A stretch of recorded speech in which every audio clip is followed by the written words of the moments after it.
representing my research team, and as you can see on the screen, my research team consists of Hans, Miriam, Renate, Pascal, and Roy.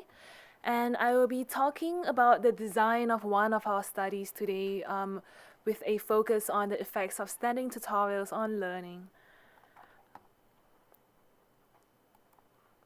So before we talk about standing, let me talk a little bit about sitting, specifically sedentary behavior. So sedentary behavior is defined as all activities that are carried out while you are sitting down, lying down, or reclining, and spending very little in terms of energy expenditure. Also, these behaviors are carried out when you are awake, so they do not include the time that you spend while you are sleeping. So in the US, this study by Matthews, they found that the American general population spends about 7.7 hours a day being sedentary, and so that takes up about 54.9% of their waking time. And a very recent study here in the EU found that the population with the highest amount of sitting time include those between the age of 18 to 24, the student population, and those from the Netherlands and Denmark. Of course, this list is not exhaustive, but then again, it does point to the population with the highest amount of sitting time. And so that got us a little bit concerned. What about our university students? So these are young people, students from our country. So that's why in a separate study, we attach activity trackers to our first year Maastricht University students of the past year. And we asked these students to wear the activity trackers for 7 consecutive days. And with a sample size of 309, we found that our students were sitting down or being sedentary for an average of 9.7 hours a day. But this is really interesting. If you see the next piece of information, the students, they do exercise quite a bit. They carry out moderate to vigorous physical activity of an average of 158 minutes a week.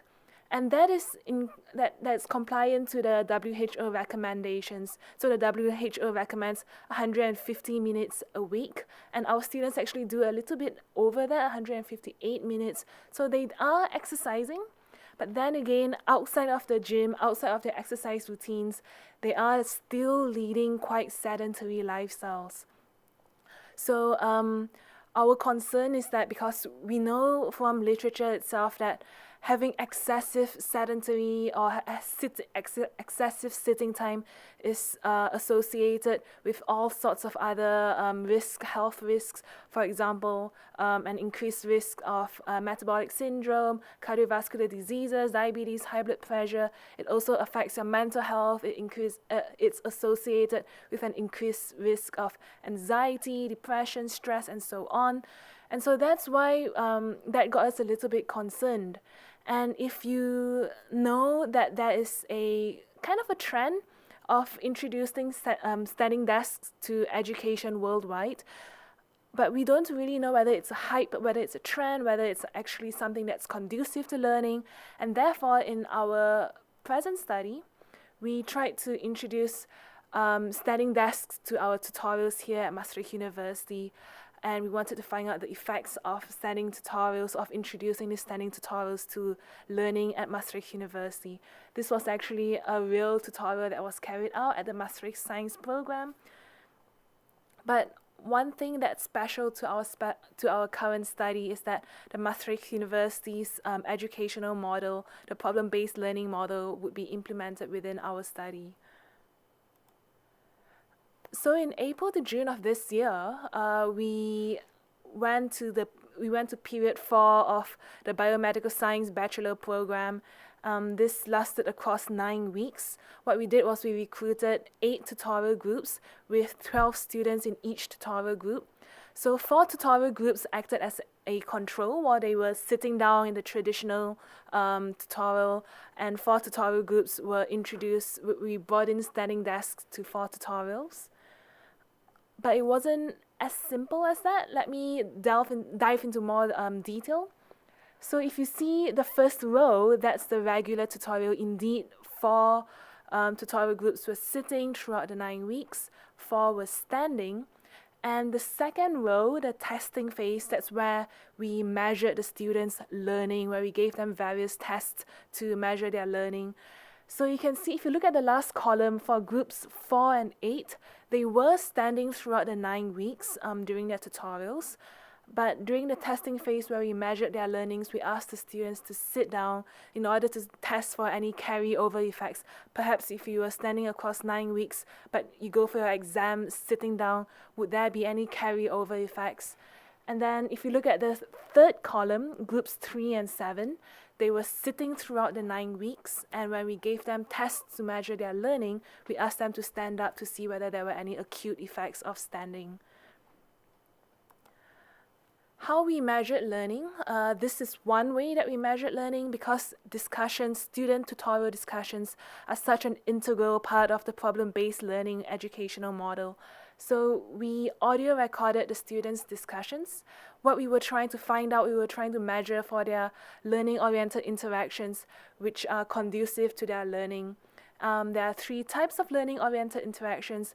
One, cumulative reasoning, where the students are learning in a very constructive manner, where they build upon each other's arguments. The second type would be exploratory questioning, where the students are asking good questions, open questions, verification questions. And the third one would be the handling of cognitive conflicts, where the students may have disagreements and they are discussing their disagreements.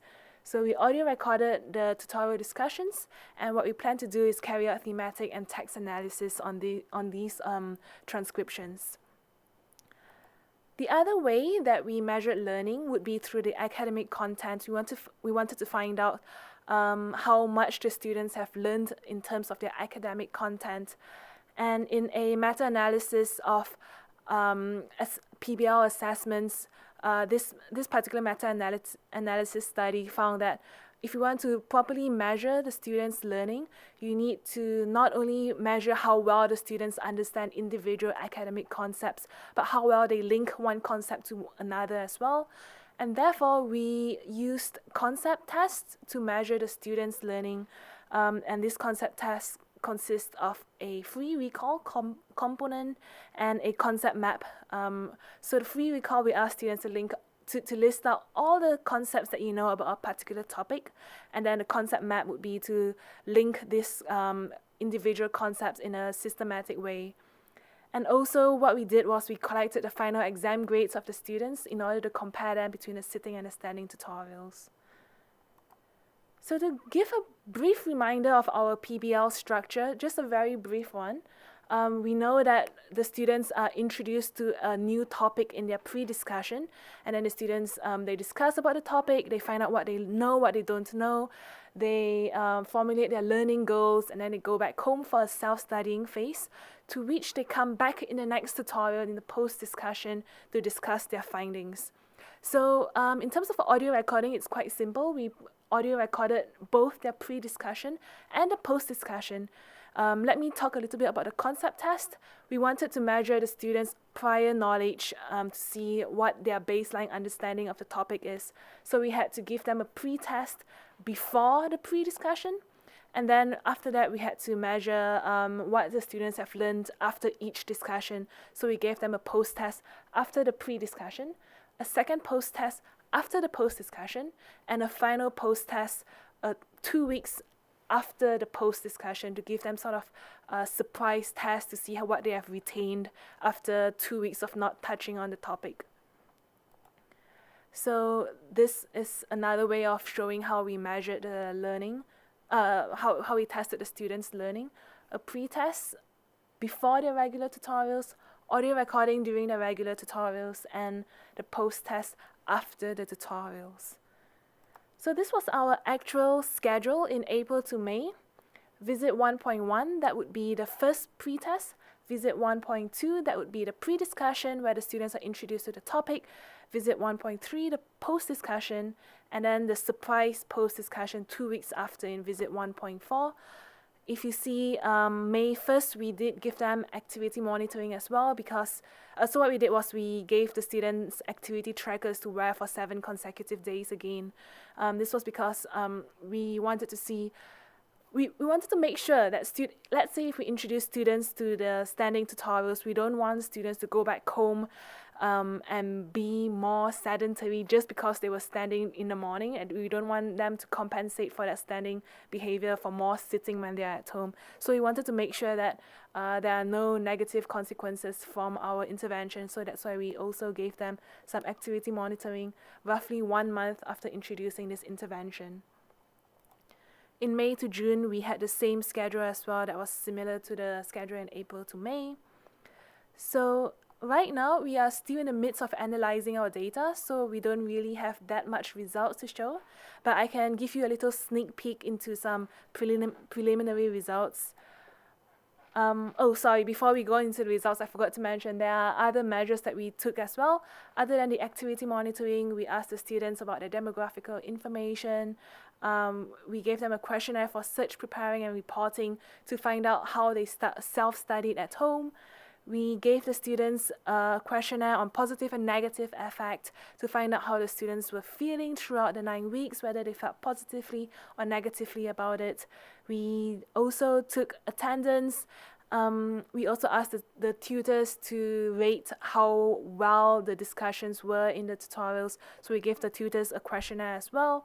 And we also collected tutor rating by the end of the course. So now for the preliminary results, we do have the exam grades of the students.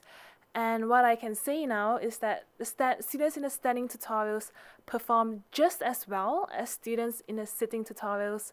That's actually a nice way of saying we didn't find any significant results. But in a way, it's good. In a way, if you look at it in a positive way, it's good because we are able to introduce a more active lifestyle to the students without compromising on their learning. And maybe policymakers or the general public may put a lot of importance on exam grades that may be a proxy for how learning is measured. And in that sense, we can say that by making the students more active, that does not affect their exam grades. These are the references that I used. If we could come back to this if you want to look at a specific reference. But that is the end of my presentation for today. Do you have any questions?